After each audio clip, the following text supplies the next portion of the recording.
Alhamdulillah pemasangan tiang untuk lantai 2 sudah selesai. Kemudian kita sementara persiapan untuk pengerjaan dinding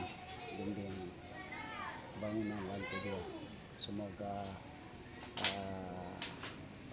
tidak ada halangan dan tetap mohon partisipasi dari saudara-saudara muslim yang ada di Ambon atau di luar Ambon. Terima kasih.